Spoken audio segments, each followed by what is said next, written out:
10 worst shark attacks ever caught on camera. These 10 worst shark attacks ever serve as a reminder of just how impressive these oceanic predators truly are.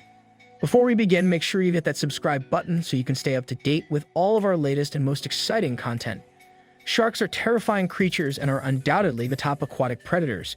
We're no match for sharks in their natural habitat. Number 10. We are all fascinated by risky things, and many people relish being as close to the edge of the potentially fatal as possible. One activity that these people can engage in is shark diving, where divers can enter a cage and allow themselves to be submerged in shark-infested waters while watching people in the boat throw bait into the water, a practice known as chumming the waters, which causes the sharks to go on the hunt for food. In this video, tourists were shark diving off the coast of Mossel Bay, South Africa, just after Char. This was a horrible attack. Number 9. Ronald Fry. When Randy Fry and a friend went diving in 2004 off the coast of Mendocino, California, their day turned into a nightmare when they came face to face with an aggressive great white shark that was determined to take a big bite out of the two swimmers. The shark wasted no time swimming right up to them and attacked the Fry without missing. After hearing an odd whooshing sound as the shark approached to attack the men, Zimmerman took off, struggling to see where he was going through all the blood that had suddenly filled the water around him. Before he knew it, he was swimming in a sea that was tinted red. Zimmerman managed to swim to safety, reaching the shore before realizing that Fry hadn't made it out alive.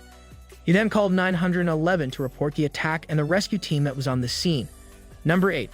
Timothy Manuel. When Terry Manuel and a friend went scuba diving in southern Australia in 1974, they weren't too far off the coast when they dove in and started swimming around beneath the waves. Their happy day out was cut short, however, when Manuel and his friend Talbot noticed something very large, a whale. Manuel was a huge fan of diving and spent most of his life diving in all kinds of exotic locations. His love of scuba led to his death.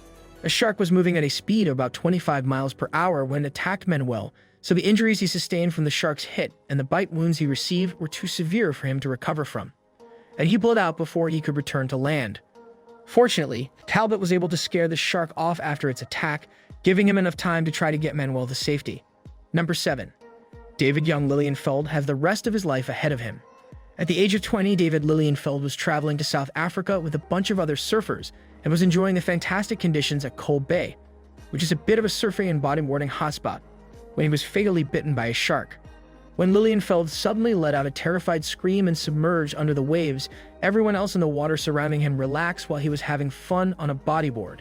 The shark had grabbed Lilienfeld by his right leg and was violently shaking him back and forth throughout the entire attack before letting him go and allowing rescuers to pull him onto the rocks and administer first aid. These efforts were ineffective because the shark had already done too much damage to save Lilienfeld's life. Number 6. TODD. ENDRIS, another lifelong fan of the ocean who ended up being caught in a nightmare shark attack. TODD. ENDRIS, unlike the first few victims, managed to survive his ordeal and lived to tell people about his attack. Things probably wouldn't have ended quite so well if he hadn't been saved by a group of dolphins who managed to fight off the 15-foot great white shark that had attacked him. This all went down back in 2007 at Monterey Bay Marina State Beach, and there was no prior warning before the shark grabbed a hold of him and tried to do him in. Only a few seconds after the attack began, a pod of dolphins that were seemingly swimming by at the right time stepped in and began beating the shark back, giving ENDRIS enough time to make it to shore before the shark circled for another attack. ENDRIS ended up being torn apart, in no small way requiring 500 stitches and 200 staples just to patch up the massive wound that the shark had left in his side and across his back. ENDRIS then went on the road recounting his story to plenty of news outlets and even having a segment on the Discovery Channel, sadly. Number 5. In the aftermath of the infamous incident, many onlookers and witnesses say it was one of the most terrifying things they've ever seen and that they felt completely helpless while watching Fanning try to fend off his attack. Fanning was a professional surfer and quite an influential figure in his chosen sport when he was attacked halfway through a live competition in South Africa. His entire attack was caught on live camera and the competition was put on hold. When the shark decided to attack Fanning, he managed to get his board in the way of the shark, allowing him to reach over the top of the board and punch the shark in the back. The shark was then forced to flee as a result of Fanning's attack, giving him enough time to escape the water and return to safety without suffering any injuries. If Fanning hadn't acted so quickly, things could have easily taken a turn for the worse.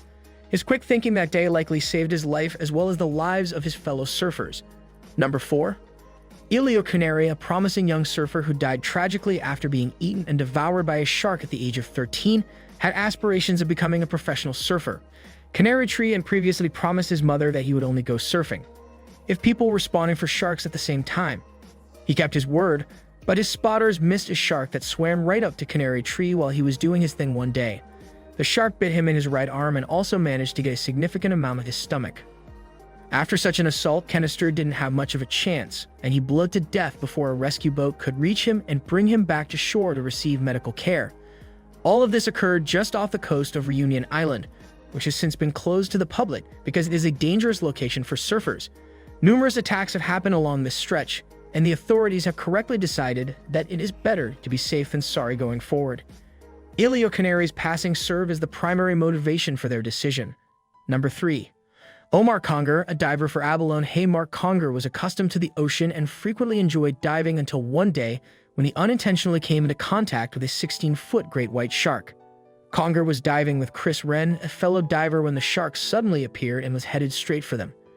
CONGER's friend watched helplessly as the shark threw his friend around beneath the waves, and he eventually had to swim for his life when the shark turned around. CONGER wasn't the only victim of a great white shark attack at that site in the same time frame, as 3 other divers were also killed there over 2 weeks. Number 2. REDMOND, Ian, a shark attacked Ian Redmond and Gemma Houghton just a few days later while they were snorkeling in relatively shallow water. Houghton was able to swim back to shore, but Redmond wasn't quite so fortunate. He was left with serious injuries. The couple was on their honeymoon in the Seychelles. The locals had repeatedly assured them that they didn't need to worry about sharks at all. Fountain later said that the incident has left her permanently scared, which is not shocking to us Ronnie Fox. He was a champion spear fisherman who was attacked in 1963 off the coast of Australia. The wound he was left with is badass to say the least, and it took over 500 stitches to put Fox back together again. His left side was ripped pretty much wide open, and there is still a piece of a shark tooth embedded in his wrist, which seriously injured him. Ronnie Fox now has a massive scar that takes up most of his torso. Number 1.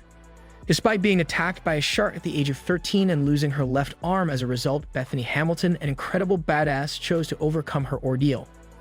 It's crazy that Bethany decided to continue surfing after she was attacked by a shark, but it just goes to show how much fun she has when she's out on the water despite the obvious danger. Did you like it? Tell us what you think of the video in the comments section below, and don't forget to subscribe to our YouTube channel for more interesting videos.